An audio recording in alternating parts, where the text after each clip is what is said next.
Hello दोस्तों, आपका स्वागत है हमारे चैनल राजस्थान नॉलेज में। राजस्थान की पॉलिटिक्स में आज की वीडियो देखते हैं राज्यपाल के बारे में। वीडियो को शुरू करते हैं। राज्यपाल संविधान के भाग 6 में अनुच्छेद 153 से 167 तक राज्यपालिका के बारे में बताया गया है।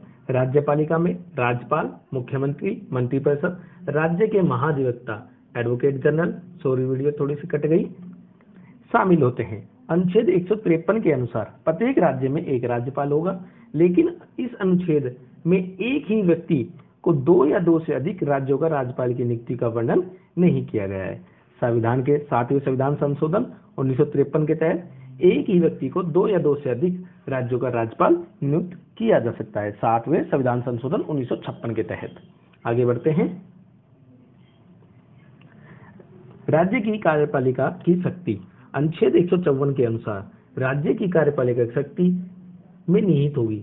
राज्य की कार्यपालिका शक्ति में निहित होगी वह उसका प्रयोग संविधान के स्वयं के अधीनस्थ अधिकारियों द्वारा करेगा।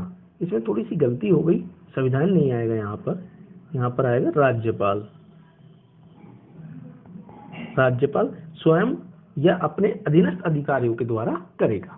राज्यपाल की नियुक्ति अनुच्छेद 155 के तहत राज्यपाल की नियुक्ति राष्ट्रपति अपने हस्ताक्षर व मुद्रा सहित अधिपत्र के द्वारा नियुक्त करता है।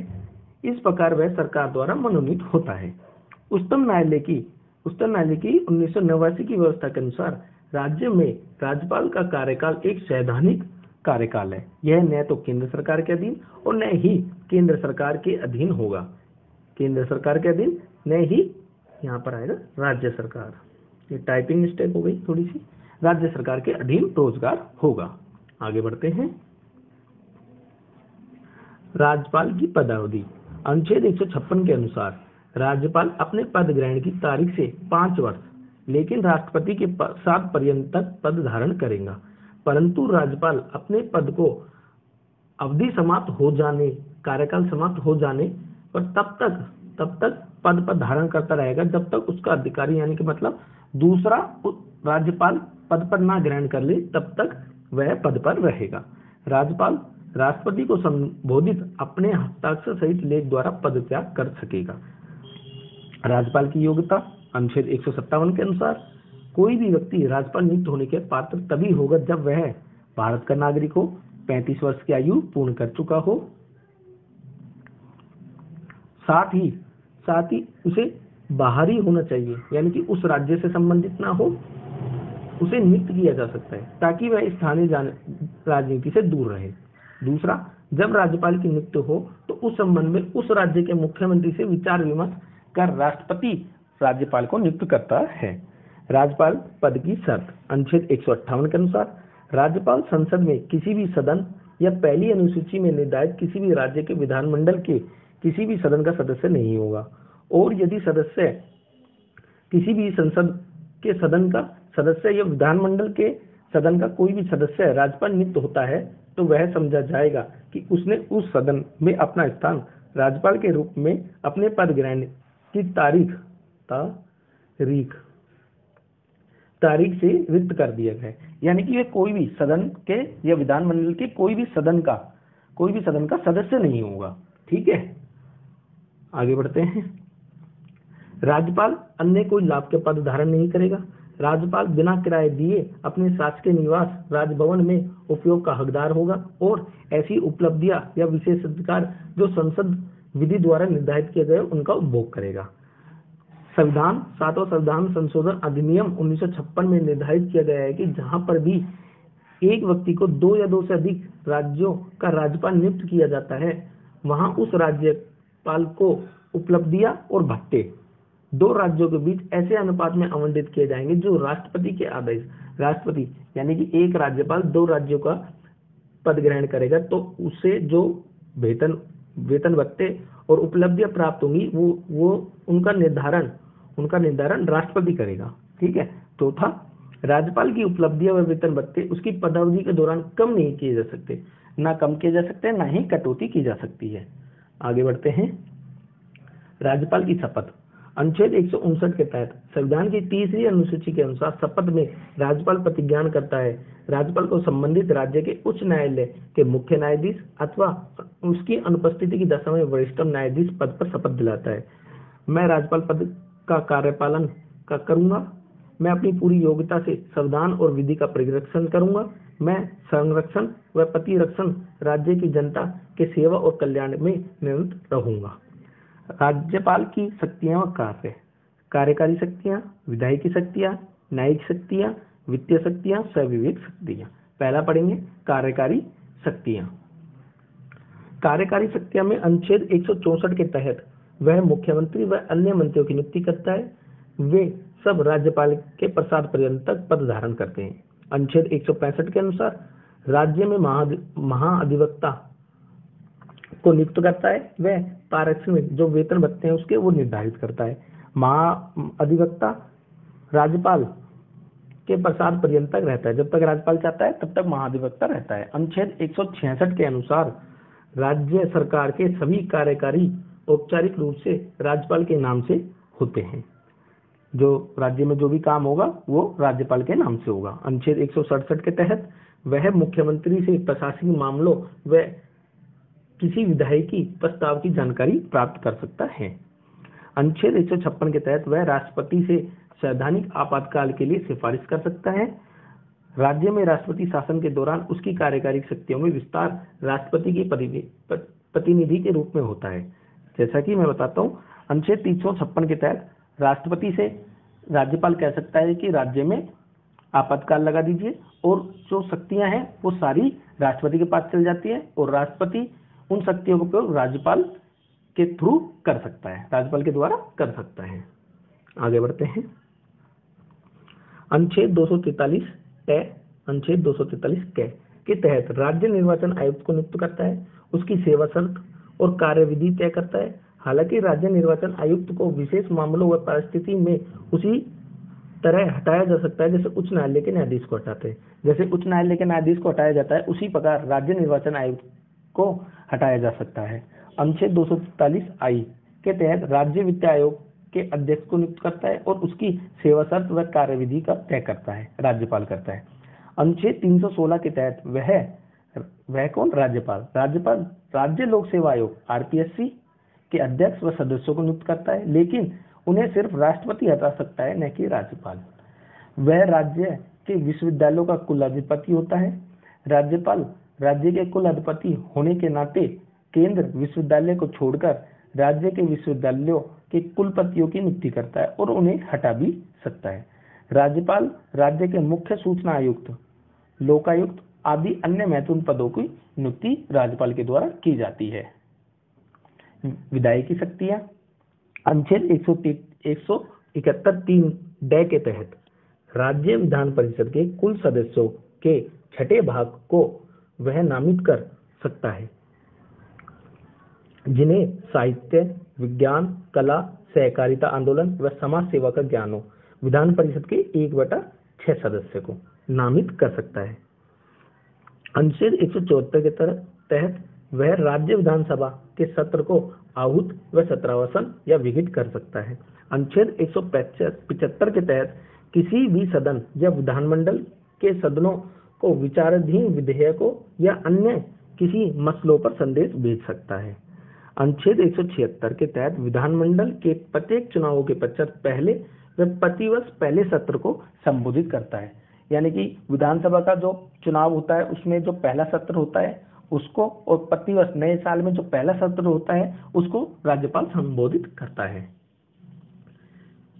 जब विधानसभा अध्यक्ष व उपाध्यक्ष पद खाली हो तो वह विधानसभा के किसी भी सदस्य को कार्यवाही सुनिश्चित करने के लिए नियुक्त कर सकता है। अनुच्छेद 192(2) के तहत विधानसभा सदस्य की सदस्यता निरर्हता के मुद्दों पर निर्वाचन आयोग से विचार विमर्श करने के बाद वह इसका निर्णय करता है कि वह सदस्यता ग्रहण कर सकता है कि नहीं। वह राज्य के लेखों से संबंधित राज्य वित्त आयोग, राज्य लोक सेवा आयोग व नियंत्रक व महालेखक परीक्षक आदि की रिपोर्ट राज्य विधानसभा में प्रस्तुत करवाता है।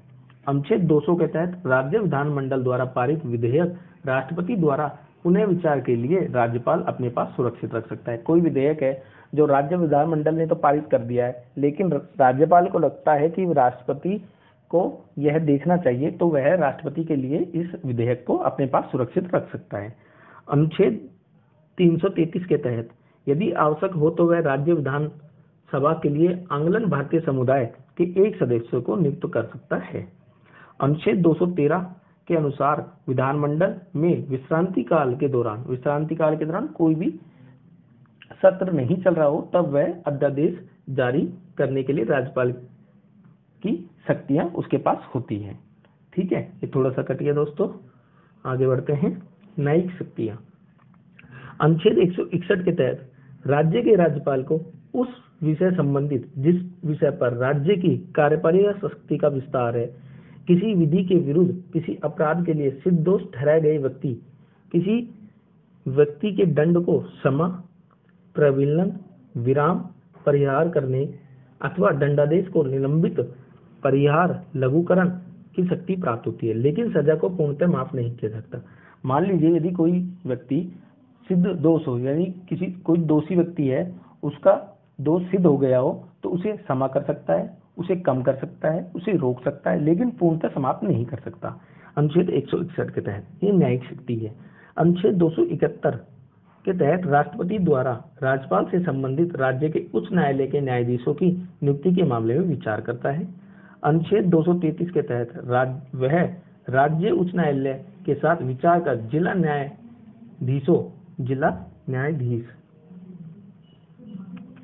न्यायाधीशों की नियुक्ति व स्थानांतरण व पदोन्नति करता है। अनुच्छेद 234 के तहत राज्यपाल राज्य न्यायिक आयोग से जुड़े लोगों की नियुक्ति करता है। जिला न्यायाधीश के अतिरिक्त इन नियुक्तियों में वह राज्य उच्च न्यायालय व राज्य लोक सेवा आयोग आरपीएससी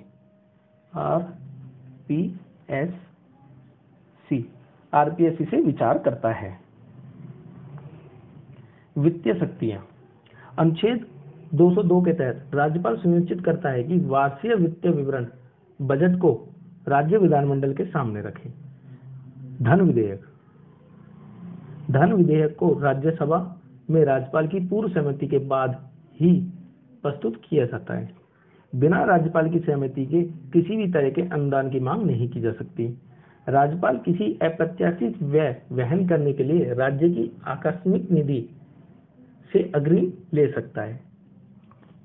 अनुच्छेद 243 आई के तहत राज्यपाल राज्य वित्त आयोग द्वारा की गई पंचायती राज के लिए प्रत्येक सिफारिश को, उस पर की गई कार्रवाई के स्पष्टीकरण को राज्य के विधानमंडल के समक्ष रखवा सकता है। अनुच्छेद 243 के तहत राज्यपाल राज्य वित्त आयोग द्वारा की गई नगरपालिकाओं के लिए प्रत्येक सिफारिश को व उस पर की गई कार्रवाई के स्पष्टीकरण को राज्य विधानमंडल के समक्ष रखवा सकता है। सविवेकी शक्तियां। राज्यपाल संविधान के अनुच्छेद 163(1) के तहत सविवेक शक्तियां प्राप्त होती हैं, जो इस पद को सत्ता एवं वास्तविक शक्ति प्रदान करती है। इस अनुच्छेद के अनुसार वह या उनसे किसी को अपने विवेकानुसार की बातों को छोड़कर राज्यपाल अपने कर्तव्यों का प्रयोग करने में सहायता और सलाह देने के लिए एक मंत्रिपरिषद होगी, जिसका प्रधान मुख्यमंत्री होगा। अनुच्छेद 163(2) इसके तहत इस बात की व्यवस्था करता है कि इस बात का निर्धारण करना स्वयं राज्यपाल का क्षेत्राधिकार है कि संविधान के अनुसार कौन सा कार्य उसके विवेकाधिकार में आता है और कौन सा नहीं। विवेकाधिकार का प्रयोग राज्यपाल अपने विवेक व व्यक्तिगत निर्णय से करता है। उसे इस संबंध में मंत्रिपरिषद के परामर्श लेने की आवश्यकता नहीं होती। इस अनुच्छेद के अनुसार यदि कोई प्रश्न उठता है कि कोई विषय ऐसा है या नहीं जिसके संबंध में इस संविधान द्वारा या इसके अधीन राज्यपाल से कि वह अपने विवेकानुसार कार्य करे, तो राज्यपाल अपने विवेकानुसार किया गया निर्णय अंतिम होगा। राज्यपाल अपना स्वविवेक से कोई भी निर्णय लेता है तो वह निर्णय उसका अंतिम होगा। आगे बढ़ते हैं। तीसरा, संवैधानिक तंत्र की विफलता के संबंध में अनुच्छेद 356 के तहत राज्यपाल को राज्य की संवैधानिक तंत्र की विफलता का प्रतिवेदन राष्ट्रपति को भेजना का सविवेक अधिकार है। जब राष्ट्रपति राज्य में संवैधानिक तंत्र की विफलता के बारे में उद्घोषणा करता है, तब राज्यपाल राज्य सरकार के उन कर्तव्यों कार्यों के बारे में जो उद्घोषणा के अधीन राष्ट्रपति द्वारा ग्रहण कर ली गई है, राष्ट्रपति के अभिकर्ताओं के रूप में कार्य करता है। जब आपातकाल हो जाता है तो राष्ट्रपति शासन लग जाता है। राष्ट्रपति शासन के दौरान राज्यपाल की शक्तियां बढ़ जाती हैं और राज्यपाल अपने कार्य जो भी किया है वो राष्ट्रपति को बताता है। विधेयक को राष्ट्रपति के विचारार्थ भेजने के संबंध में अनुच्छेद 200 के तहत राज्यपाल किसी भी विधेयक को राष्ट्रपति के विचारार्थ भेजने के लिए आरक्षित कर सकता है। यह राज्यपाल की स्वविवेक का अधिकार है। राज्य विधानमंडल द्वारा पारित किसी विधेयक को राज्यपाल के पास भेजने पर वह विधेयक को स्वीकार कर सकता है, स्वीकृति के लिए रोक लगा सकता है। विधेयक को यदि वह धन विधेयक नहीं है तो विधानमंडल के पास पुनः विचार के लिए वापस कर सकता है। हालांकि राज्य विधानमंडल द्वारा पुनः परिवर्तन के विधेयक को वापस कर दिया जाए, बिना परिवर्तन के वापस कर दिया जाए तो राज्यपाल अपनी स्वीकृति देनी होती है। यानी कि विधेयक है जो वो विधानमंडल द्वारा राज्यपाल के पास भेजा जाता है, राज्यपाल उसे वापस भेज देता है और विधानमंडल बिना परिवर्तन किए उसे वापस राज्यपाल के पास भेज देती है तो राज्यपाल उसे स्वीकृत करता है। चौथा है, विधेयक को राष्ट्रपति के विचार के लिए सुरक्षित रख सकता है। एक ऐसे मामले में सुरक्षित रखना अनिवार्य है जहां पर राज्य विधानमंडल द्वारा पारित विधेयक उच्च न्यायालय की स्थिति को खतरे में डालता है। इसके अलावा यदि निम्नलिखित परिस्थितियां हो तब भी राज्यपाल विधेयक को सुरक्षित रख सकता है। संवैधानिक के उपबंधों के विरुद्ध हो, राज्य नीति के नीति निर्देशक तत्वों के असंगत हो, देश के व्यापक हितों के विरुद्ध हो, विषय राष्ट्रीय महत्व का हो, संविधान के अनुच्छेद 31 के तहत संपत्ति के अनिवार्य अधिग्रहण से संबंधित हो, तो वह विधेयक को राष्ट्रपति के लिए अपने पास सुरक्षित रख सकता है। आगे बढ़ते हैं। छठा, मुख्यमंत्री की नियुक्ति करते समय मुख्यमंत्री की नियुक्ति करना राज्यपाल का स्वविवेक अधिकार है। इसके अंतर्गत आता है स्वविवेक अधिकार के अंतर्गत विधानसभा में स्पष्ट बहुमत की स्थिति में बहुमत प्राप्त दल के नेता को मुख्यमंत्री पद पर नियुक्त किया जा सकता है। ऐसी स्थिति में राज्यपाल के स्वविवेक का अर्थ नगण्य है, किंतु यदि राज्य की विधानसभा में किसी दल को स्पष्ट बहुमत नहीं मिल रहा तो इस संबंध में राज्यपाल स्वविवेक का प्रयोग कर स्वयं राज्यपाल द्वारा निर्णय किया जाता है कि किस व्यक्ति के नेतृत्व में मंत्रिपरिषद को विधानसभा में विश्वास अर्जित हो सकता है। राज्यपाल यदि मुख्यमंत्री को चुनाव में बहुमत नहीं मिल पाता, स्पष्ट बहुमत नहीं मिल पाता, तो राज्यपाल अपने स्वविवेक से ऐसे व्यक्ति का नियुक्त करता है, ऐसे व्यक्ति का चुनता है जो विधानसभा में अपना स्पष्ट बहुमत प्राप्त कर सके। मंत्रिपरिषद को भंग करते समय संविधान की रक्षा की दृष्टि से कुछ विशेष परिस्थितियों में राज्यपाल मंत्रिपरिषद को भंग कर सकता है। क्या कर सकता है? भंग कर सकता है। राज्यपाल यदि इस बात से आश्वस्त हो जाए कि राज्य मंत्रिपरिषद किसी ऐसे समझौते, षड्यंत्र अथवा राष्ट्र विरोधी कार्य में सम्मिलित है जिसे देश की एकता व सुरक्षा को खतरा है, तो ऐसी स्थिति में राज्यपाल स्वविवेकाधिकार के अंतर्गत मंत्रिपरिषद को भंग कर सकता है। दूसरा, यदि राज्यपाल को विश्वास हो जाए कि दल बदल या अन्य किसी कारण से मंत्रिपरिषद विधानसभा में बहुमत समाप्त हो गया है, तो राज्यपाल मुख्यमंत्री को त्यागपत्र देने या विधानसभा का अधिवेशन को बुलाकर बहुमत साबित करने के लिए कह सकता है। ऐसी स्थिति में यदि मुख्यमंत्री विधानसभा का अधिवेशन बुलाने को तैयार न हो तो राज्यपाल मंत्रिपरिषद से पद से हटा सकता है। यदि मंत्रिपरिषद के प्रति विधानसभा में अविश्वास प्रस्ताव पारित हो जाने पर भी वह त्यागपत्र न दे तो राज्यपाल उसे पदमुक्त कर सकता है। यदि स्वतंत्र ट्रिब्यूनल द्वारा मुख्यमंत्री को भ्रष्टाचार के आरोप में दोषी घोषित कर दिया गया हो तो राज्यपाल उसे पद से हटा सकता है। आगे बढ़ते हैं। राज्यपाल के विशेष अधिकार। संविधान के अनुच्छेद 361 के अनुसार, पहला, वह अपने पद की शक्तियों का प्रयोग व कर्तव्यों के पालन के लिए किसी न्यायालय के प्रति उत्तरदायी नहीं है। राज्यपाल के कार्यकाल के दौरान उसके विरुद्ध किसी भी न्यायालय में किसी भी प्रकार की आपराधिक कार्रवाई का प्रारंभ नहीं किया जा सकता। जब वह पद पर हो तब उसकी गिरफ्तारी व कारावास के लिए कोई भी न्यायालय आदेश नहीं निकाल सकता। राज्यपाल का पद ग्रहण करने से पूर्व या पश्चात उसके द्वारा व्यक्तिगत रूप से किए गए कार्य के संबंध में सिविल कार्रवाई करने से पहले उसे 2 मास पहले यानी 2 महीने पहले पूर्व सूचना देना अनिवार्य है। राज्यपाल की वीटो शक्तियां। सामान्य विधेयक से संबंधित। जब सामान्य विधेयक हो तब वह विधेयक को स्वीकृति प्रदान करता है और विधेयक को अधिनियम बन जाता है। वह विधेयक को अपनी स्वीकृति नहीं देता तब विधेयक समाप्त हो जाएगा और अधिनियम नहीं बन पाएगा। तीसरा, वह सदन के पास विधेयक को पुनः विचारार्थ भेज सकता है। यदि विधेयक को बिना किसी परिवर्तन के दोनों सदनों द्वारा पुनः पारित कराकर राज्यपाल की स्वीकृति के लिए भेजा जाए तो राज्यपाल को उसे स्वीकृति अवश्य देनी होती है। इस तरह राज्यपाल के पास केवल स्थगन वीटो का अधिकार है। चौथा, वह विधेयक को राष्ट्रपति की स्वीकृति के लिए सुरक्षित रख सकता है। जब राज्यपाल राष्ट्रपति की स्वीकृति के लिए किसी विधेयक को सुरक्षित रखता है तो उसके बाद विधेयक को अधिनियम बनाने में उसकी भूमिका समाप्त हो जाती है। यदि राष्ट्रपति द्वारा उस विधेयक को पुनः विचार के लिए राज्य विधानमंडल के पास भेजा जाता है और पुनः पारित कर वापस राष्ट्रपति के पास स्वीकृति के लिए भेजा जाता है तो यदि राष्ट्रपति स्वीकृति देता है तो अधिनियम बन जाएगा। इसका तात्पर्य यह है कि राज्यपाल की स्वीकृति की आवश्यकता नहीं होती है। यदि कि राष्ट्रपति वापस लौटा दे और विधानमंडल दोबारा पारित कर राष्ट्रपति के पास भेज दे तो उस समय राज्यपाल के पास ऐसी कोई शक्ति नहीं होती जिससे वह उस अधिनियम को या विधेयक को रोक सके। धन विधेयक संबंधित।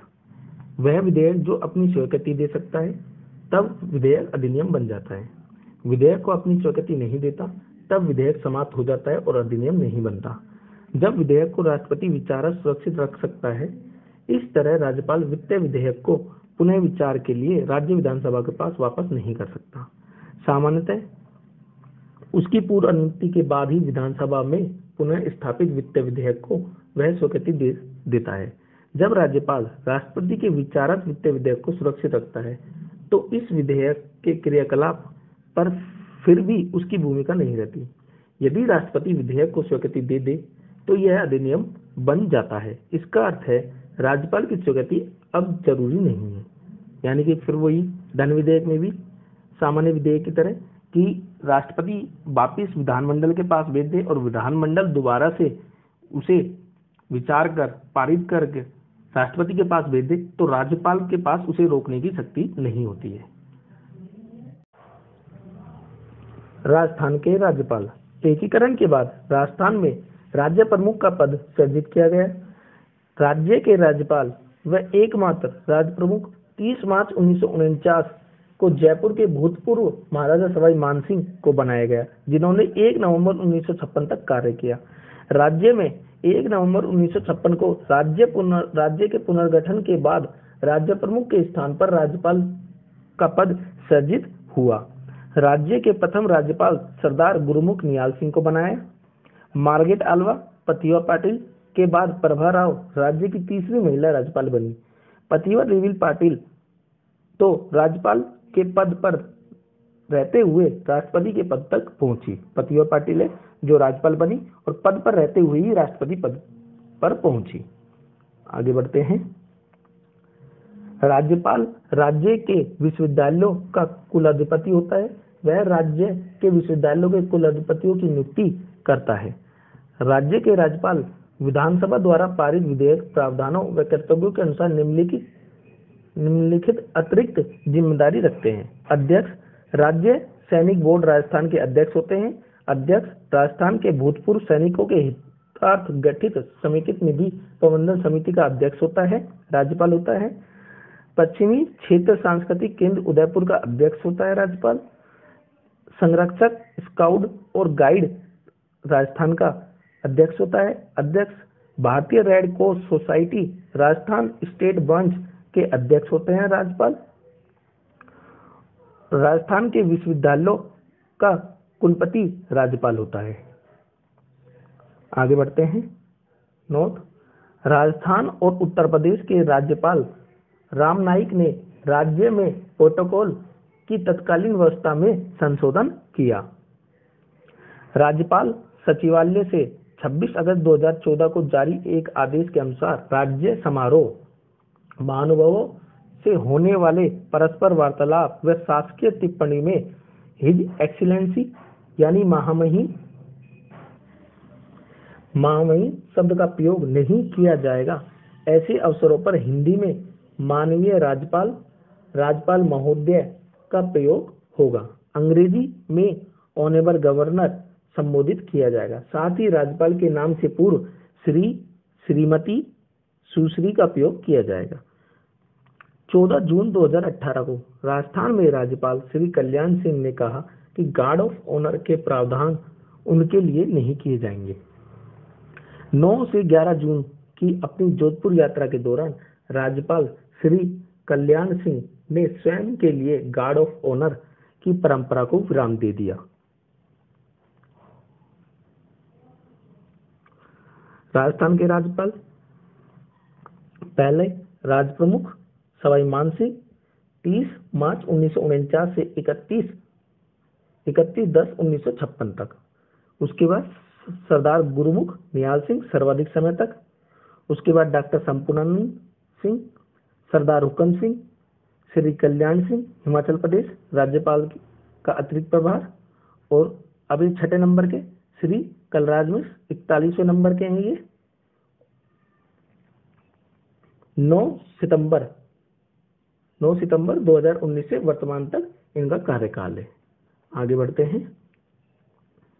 वे राज्यपाल जिनकी पद पर रहते हुए मृत्यु हुई: दरबारा सिंह 23/5/1998 को, निर्मल चंद जैन 21 सितंबर 2003 को, SK सिंह 1 दिसंबर 2009 को और श्रीमती प्रभा राव 26 अप्रैल 2010 को इनकी पद पर रहते हुए मृत्यु हुई। दोस्तों, वीडियो को अच्छी लगी हो तो लाइक करें। राजस्थान में राष्ट्रपति शासन कब कब लगे? 4 बार लगे अभी तक। कितनी बार? 4 बार। डॉक्टर संपूर्णानंद सिन्हा व सरदार हुकुम सिंह के समय 13 मार्च 1967 को, 26 अप्रैल 1967 तक। चुनावों में अस्पष्ट बहुमत के कारण राष्ट्रपति शासन लगा। दूसरा राष्ट्रपति शासन विजयपाल त्यागी व रघुकुल तिलक के समय 29 अप्रैल 1977 से 22 जून 1977 तक। विधानसभा में बहुमत सिद्ध न होने के कारण हरिदेव जोशी सरकार को बर्खास्त कर दिया, तब लगा था। उसके बाद तीसरा रघुकुल तिलक के समय 16 फरवरी 1980 से 6 जून 1980 तक। विधानसभा में बहुमत सिद्ध न होने के कारण भैरव सिंह शेखावत सरकार को बर्खास्त कर दिया गया, तब लगा तीसरा। और चौथा M चन्ना रेड्डी व बलिराम भगत के समय 15 दिसंबर 1992 से 4 दिसंबर 1993 तक लगा। विधानसभा में बहुमत सिद्ध न होने के कारण भैरव सिंह शेखावत सरकार को बर्खास्त कर दिया, तब यह चौथा राष्ट्रपति शासन लगा। दोस्तों, आपको वीडियो अच्छी लगी हो तो लाइक करें, सब्सक्राइब करें और चैनल को कमेंट कर हमें बताएं कि आपको वीडियो कैसी लगी हो, और बेल आइकन का बटन जरूर दबाएं जिससे आने वाली वीडियो आपको प्राप्त हो सके। धन्यवाद दोस्तों।